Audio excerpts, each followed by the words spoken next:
आप देख रहे हैं सनमार्ग लाइव 7। हर उंगली आप मानव मानव जब जोर लगाता है पत्थर पानी बन जाता है।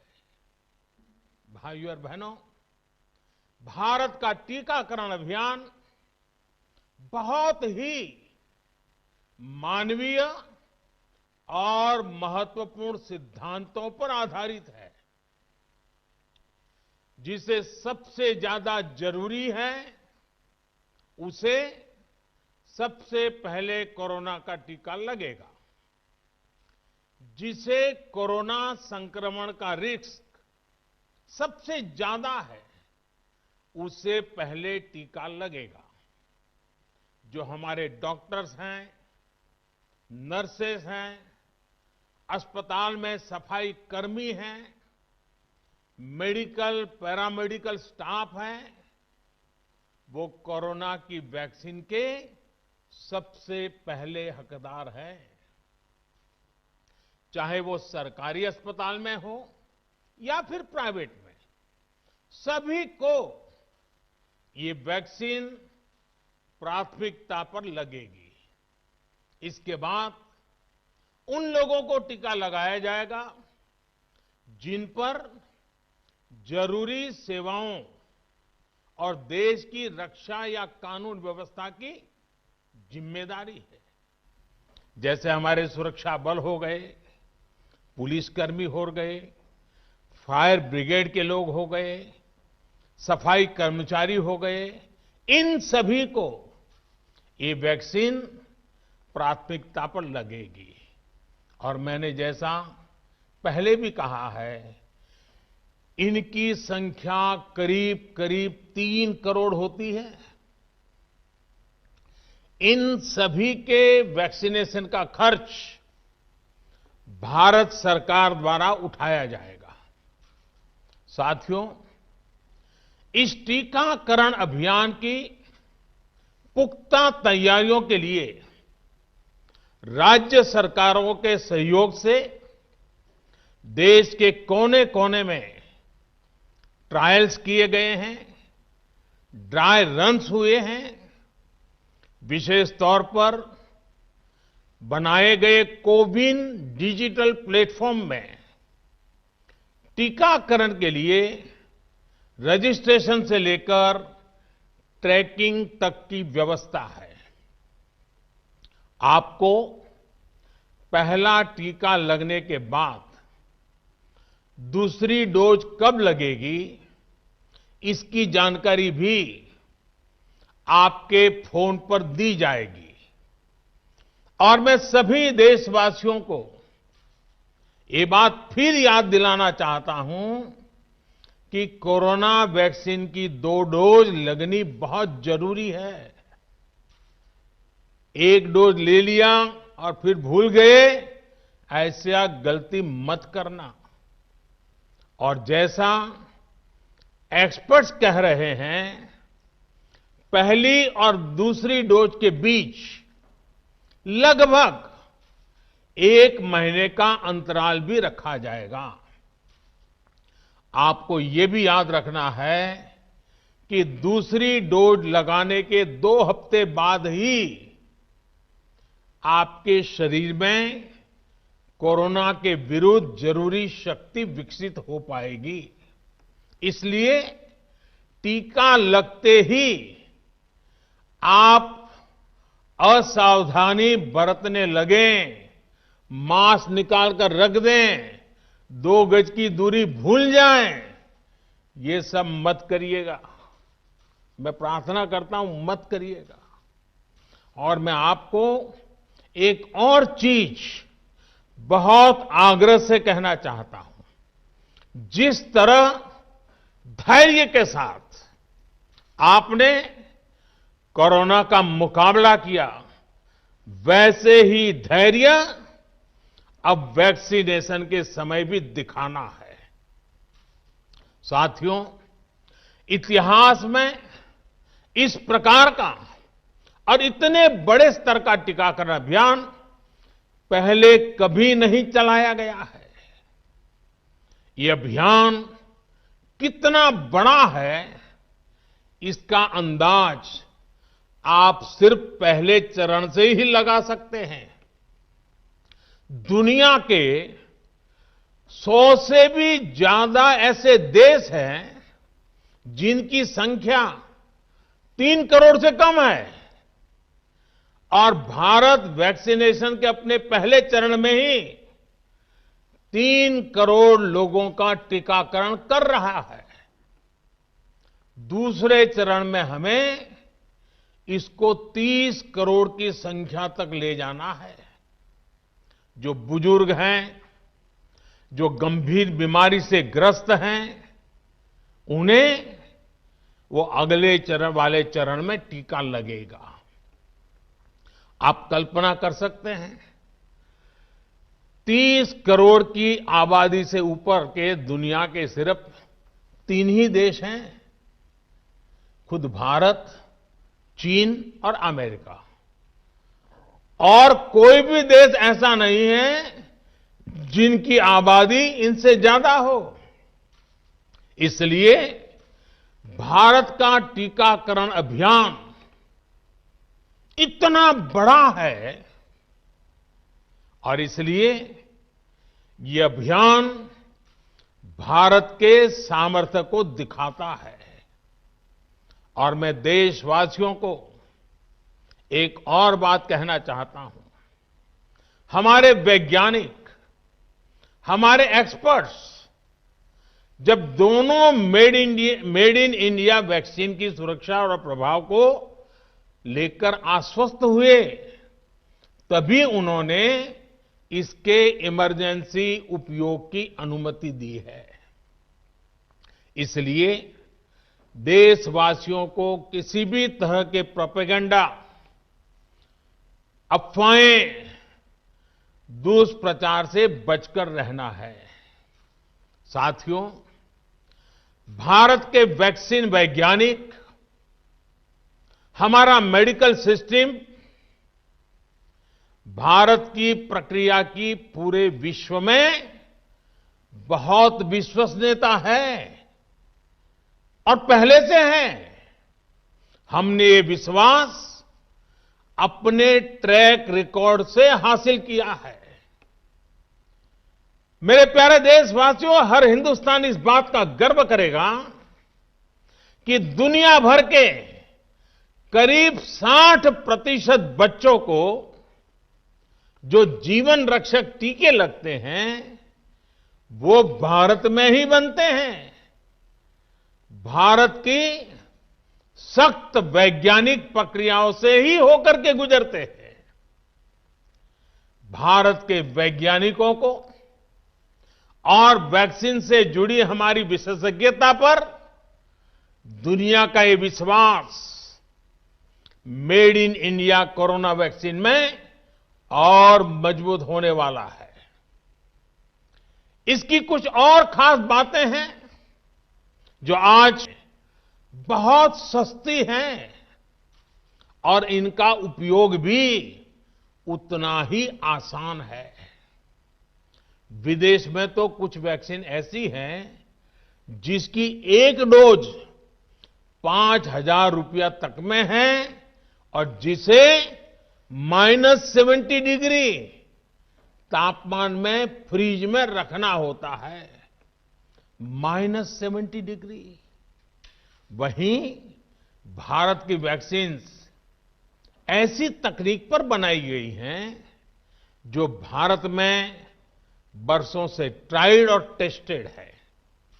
ये वैक्सीन स्टोरेज से लेकर ट्रांसपोर्टेशन तक भारतीय स्थितियों और परिस्थितियों के अनुकूल है। यही वैक्सीन अब भारत को कोरोना के खिलाफ लड़ाई में निर्णायक जीत दिलाएगी। साथियों, कोरोना से हमारी लड़ाई आत्मविश्वास और आत्मनिर्भरता की रही है। इस मुश्किल लड़ाई से लड़ने के लिए हम अपने आत्मविश्वास को कमजोर नहीं पड़ने देंगे। ये प्रण हर भारतीय में दिखाई दिया है।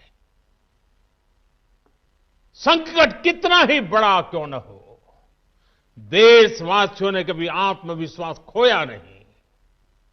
जब भारत में कोरोना पहुंचा, तब देश में कोरोना टेस्टिंग की एक ही लैब थी। हमने अपने सामर्थ्य पर विश्वास रखा और आज 2300 से ज्यादा लैब्स का नेटवर्क हमारे पास है। शुरुआत में हम mask, PPE kit, testing kits, ventilators जैसे जरूरी सामान के लिए भी विदेशों पर निर्भर थे। आज इन सभी सामानों के निर्माण में हम आत्मनिर्भर हो गए हैं और इनका निर्यात भी कर रहे हैं। आत्मविश्वास और आत्मनिर्भरता की इसी ताकत को हमें टीकाकरण के इस दौर में भी सशक्त कर रहा है। साथियों, महान तेलुगु कवि श्री गुराजाड़ा अप्पा राव ने कहा था, सौंत लाभम कौंत मानुको, सौंत लाभ कौंत मानुको, पौरु गुवाडिकी तोड़ू पाड़बोए,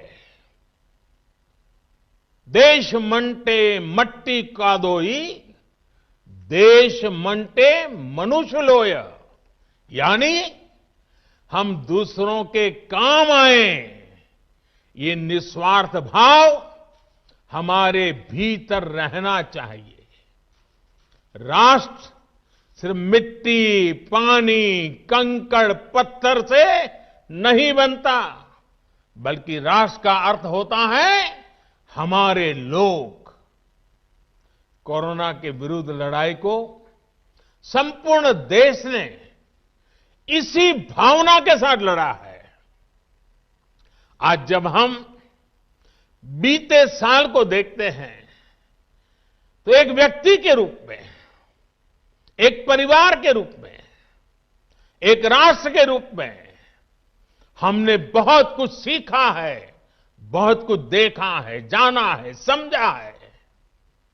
आज भारत जब अपना टीकाकरण अभियान शुरू कर रहा है, तो मैं उन दिनों को भी याद कर रहा हूं।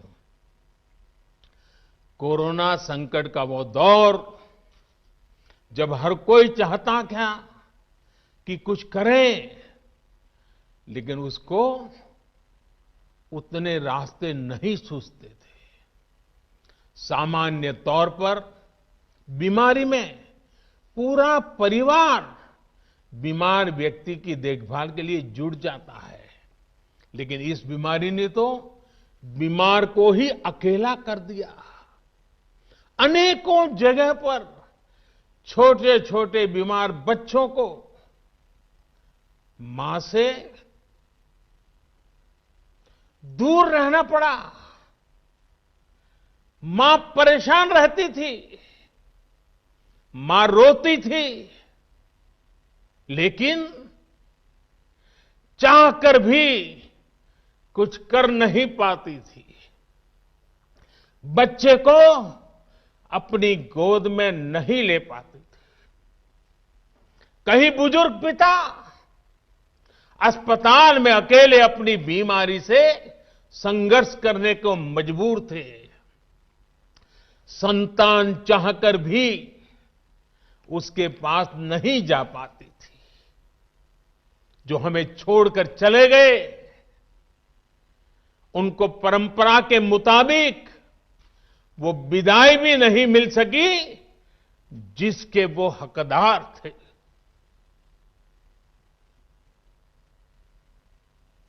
जितना हम उस समय के बारे में सोचते हैं, मन सिहर जाता है, उदास हो जाता है। लेकिन साथियों, संकट के उसी समय में, निराशा के उसी वातावरण में कोई आशा का भी संचार कर रहा था। हमें बचाने के लिए अपने प्राणों को संकट में डाल रहा था। हमारे doctor, nurse, paramedical staff, ambulance driver, ASHA worker, सफाई कर्मचारी, पुलिस के साथी और दूसरे फ्रंटलाइन वर्कर्स, उन्होंने मानवता के प्रति अपने दायित्व को प्राथमिकता दी। इनमें से अधिकांश तब अपने बच्चों, अपने परिवार से दूर रहे, कई कई दिन तक घर नहीं गए।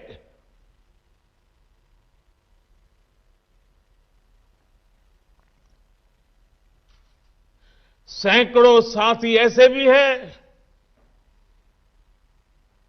जो कभी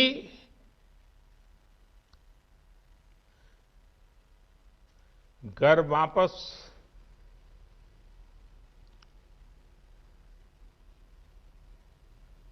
लौट ही नहीं आ पाए। उन्होंने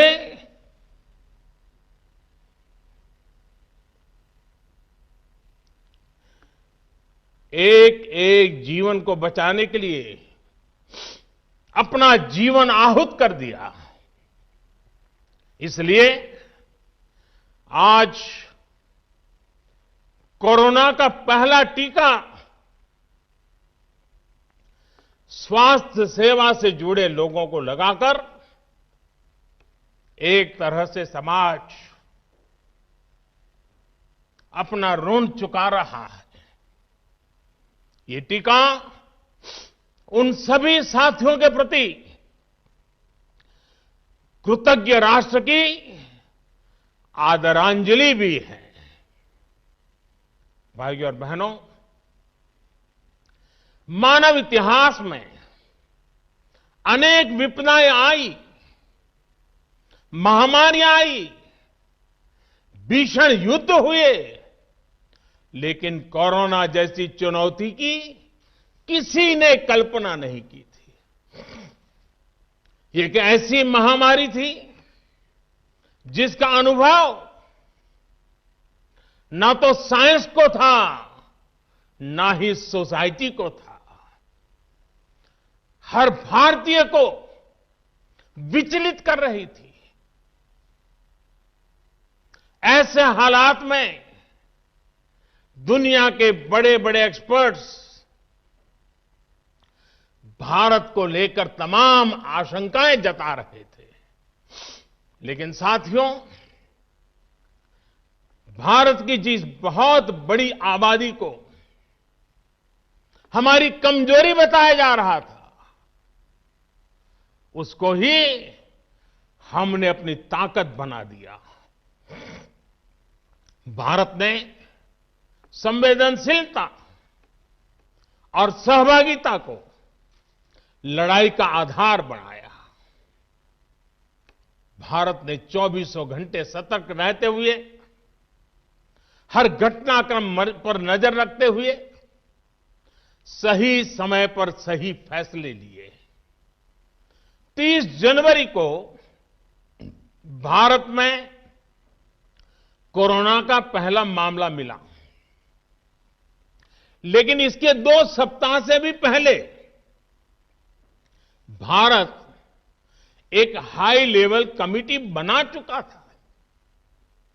पिछले साल आज का ही दिन था जब हमने बाकायदा सर्वेलांस शुरू कर दिया था। 17 जनवरी 2020 वो तारीख थी जब भारत ने अपनी पहली एडवाइजरी जारी कर दी थी। भारत दुनिया के उन पहले देशों में से था जिसने अपने एयरपोर्ट्स पर यात्रियों की स्क्रीनिंग शुरू कर दी थी। साथियों, कोरोना के खिलाफ लड़ाई में भारत ने जैसी इच्छा शक्ति दिखाई है, जो साहस दिखाया है, जो सामूहिक शक्ति का परिचय करवाया है, वो आने वाली अनेक पीढ़ियों के लिए प्रेरणा का काम करेगा। याद कीजिए, जनता कर्फ्यू कोरोना के विरुद्ध हमारे समाज के संयम और अनुशासन का भी परीक्षण था, जिसमें हर देशवासी सफल हुआ। जनता कर्फ्यू ने देश को मनोवैज्ञानिक रूप से लॉकडाउन के लिए तैयार किया। हमने ताली, थाली और दिया जलाकर देश के आत्मविश्वास को ऊंचा रखा। साथियों, कोरोना जैसे अनजान दुश्मन जिसके एक्शन रिएक्शन को बड़े बड़े सामर्थ्यवान देश नहीं भांप पा रहे थे, उसके संक्रमण को रोकने का सबसे प्रभावी तरीका ही यही था कि जो जहां है वो वहीं रहे। इसलिए देश में लॉकडाउन का फैसला भी किया गया। यह निर्णय आसान नहीं था। इतनी बड़ी आबादी को घर के अंदर रखना असंभव है, इसका हमें एहसास था। और यहां तो देश में सब कुछ बंद होने जा रहा था, लॉकडाउन होने जा रहा था। इसका लोगों की रोजी रोटी पर क्या प्रभाव पड़ेगा, अर्थव्यवस्था पर क्या प्रभाव पड़ेगा, इसका आकलन भी हमारे सामने था। लेकिन देश ने जान है तो जहान है के मंत्र पर चलते हुए प्रत्येक भारतीय का जीवन बचाने को सर्वोच्च प्राथमिकता दी। और हम सभी ने ये देखा है कि कैसे तुरंत ही पूरा देश, पूरा समाज इस भावना के साथ खड़ा हो गया। अनेकों बार छोटी छोटी लेकिन महत्वपूर्ण चीजों की जानकारी देने के लिए मैंने भी अनेक बार देशवासियों के साथ सीधा संवाद किया। एक तरफ जहां गरीबों को मुफ्त भोजन की व्यवस्था की गई, तो वहीं दूध, सब्जी, राशन, गैस, दवा ऐसी जरूरी चीजों की सुचारू आपूर्ति सुनिश्चित की गई। देश में व्यवस्थाएं ठीक से चलें, इसके लिए गृह मंत्रालय ने 24/7 कंट्रोल रूम शुरू किया, जिस पर हजारों कॉल्स का जवाब दिया गया, लोगों को समाधान दिया गया। साथियों, कोरोना के विरुद्ध इस लड़ाई में हमने कदम कदम पर दुनिया के सामने उदाहरण प्रस्तुत किया है। ऐसे समय में जब कुछ देशों ने अपने नागरिकों को चीन में बढ़ते कोरोना के बीच छोड़ दिया था, तब भारत चीन में फंसे हर भारतीय को वापस लेकर आया। और सिर्फ भारत के ही नहीं, हम कई दूसरे देशों के नागरिकों को भी वहां से वापस निकाल करके लाए। कोरोना काल में वंदे भारत मिशन के तहत 35 लाख से ज्यादा भारतीयों को विदेशों से भारत लाया गया। मुझे याद है, एक देश में जब भारतीयों को टेस्ट करने के लिए मशीनें कम पड़ रही थी, तो भारत ने पूरी टेस्टिंग लैब यहां से वहां भेज करके उसको वहां सजाया, लगाया, ताकि वहां से भारत आ रहे लोगों को टेस्टिंग की दिक्कत ना हो। साथियों, भारत ने इस महामारी से जिस प्रकार से मुकाबला किया, उसका लोहा आज पूरी दुनिया मान रही है। केंद्र और राज्य सरकारें, स्थानीय निकाय, हर सरकारी संस्थान, सामाजिक संस्थाएं कैसे एकजुट होकर बेहतर काम कर सकते हैं, ये उदाहरण भी भारत ने दुनिया के सामने रखा। इसरो, डीआरडीओ, फौज से लेकर किसानों और श्रमिकों तक सभी एक संकल्प के साथ कैसे काम कर सकते हैं, ये भारत ने दिखाया है। 2 गज की दूरी और मास्क है जरूरी, उस पर फोकस करने वालों में भी भारत अग्रणी देशों में रहा। भाइयों और बहनों, आज इन्हीं सब प्रयासों का परिणाम है कि भारत में कोरोना से होने वाली मृत्यु की दर कम है और ठीक होने वालों की दर बहुत अधिक है। देश के कई जिले ऐसे हैं जहां एक भी व्यक्ति को हमें कोरोना की वजह से खोना नहीं पड़ा। इन जिलों में हर व्यक्ति कोरोना से ठीक होने के बाद अपने घर पहुंचा है। बहुत से जिले ऐसे भी हैं जहां बीते 2 सप्ताह से कोरोना संक्रमण का एक भी केस नहीं आया है। जहां तक कि लॉकडाउन के से प्रभावित अर्थव्यवस्था की रिकवरी में भी भारत दुनिया में आगे निकल रहा है। भारत उन गिने चुने देशों में है जिसने मुश्किल के बावजूद दुनिया के 150 से ज्यादा देशों में जरूरी दवाएं और जरूरी मेडिकल सहायता पहुंचाई।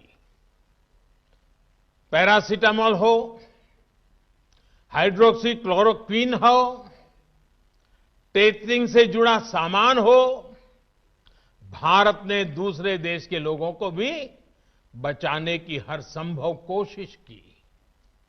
आज जब हम अपनी वैक्सीन बना ली है, तब भी भारत की तरफ दुनिया आशा और उम्मीद की नजरों से देख रही है।